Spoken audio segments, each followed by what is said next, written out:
Alright, imagine this scenario. You've agreed to someone that you were going to make a wedding cake for them, but you will end up regretting it because you have never made a cake in your life. This will end up giving the thought process that will be like, shit, I can't make a cake. It's probably not going to taste very good. Ideally, there's where the thought process stops, but you don't have an ideal thought process. So you continue thinking, I am going to completely mess up the cake.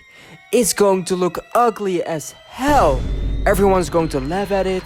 He's going to eat it and find it disgusting. He's going to want to spit it out, but it's too deep in his throat that he starts choking on it. And I would end up having killed him. Ugh. Why do we think like this? What makes us constantly assume the worst? What ends up giving us so much stress throughout our lives that we're already bald at 17? We as human beings try to recognize possible threats. Being able to anticipate a threat would make us be able to deal with it better. That's why we are able to recognize things based on basic bare-bone characteristics. If we, for example, saw something in the bushes from afar that seems to resemble a tiger, we see that and think, oh shit, that's possibly a tiger. Let's get the fuck out of here, or at least be a little bit extra cautious. But if you would look closely, you realize it isn't a tiger at all. It's actually just you. So all that fear was for nothing. But hey, it's better to overestimate the danger so you can try to save yourself rather than underestimating the danger and being completely slaughtered by the tiger. So we try to detect the patterns as soon as possible. This is also the reason why we, for example, see faces in literally everything. It doesn't matter that these don't look like human faces at all. But hey, they kinda resemble eyes and a mouth, so I could see it as a face. The same thing you can apply with assuming the worst. You're walking alone at night and you're going home. But then you notice, oh no, my phone just died. And there is where your thought process should end. Because that's all it is. Your phone just died. But your brain doesn't stop there. It starts seeing patterns. What if I trip and break my ankle and can't call an ambulance while not being able to move? I will die.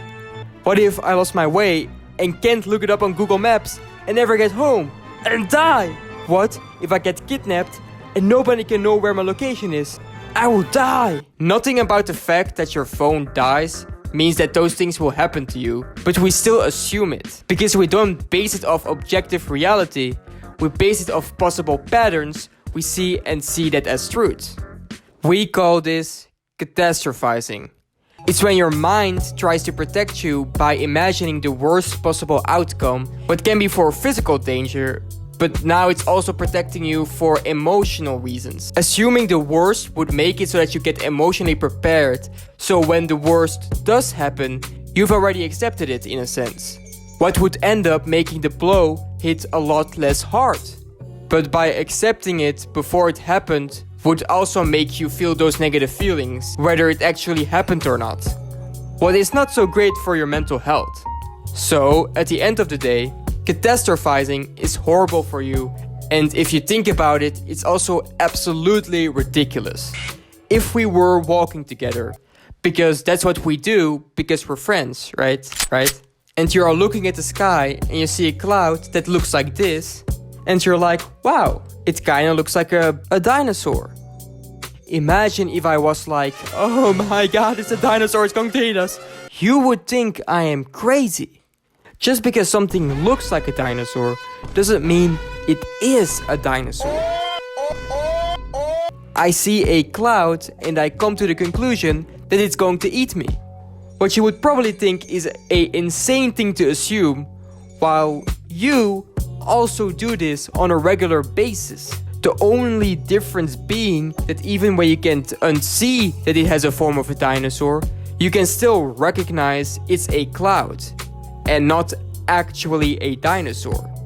That's why most sane people won't assume the cloud is going to eat us. But in most situations, the cloud isn't as clear. If you fail a test, you would come to the conclusion that you're simply just too stupid and you have to redo your school year. While it seems wild to come to that conclusion based on one failed test, But still, your brain sees this as the most likely. Okay, so how do I fix this? Well, by recognizing those are just thoughts. You need to make yourself see the figurative cloud in order for you to realize how dumb your thoughts are. You don't do this by stomping your thoughts away somewhere at the back of your mind, because that won't solve anything, if not would make the problem worse. You have to allow yourself to have these thoughts and make yourself realize how dumb they are. You can do this in two ways. One, you can get to the root of the problem and realize it doesn't add up.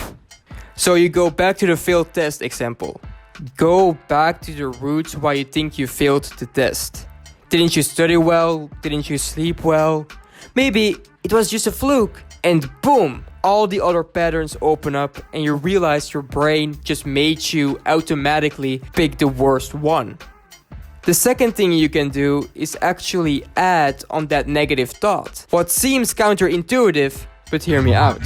You need to keep adding worst case scenarios so that they eventually seem so ridiculous you feel stupid for even thinking them to begin with.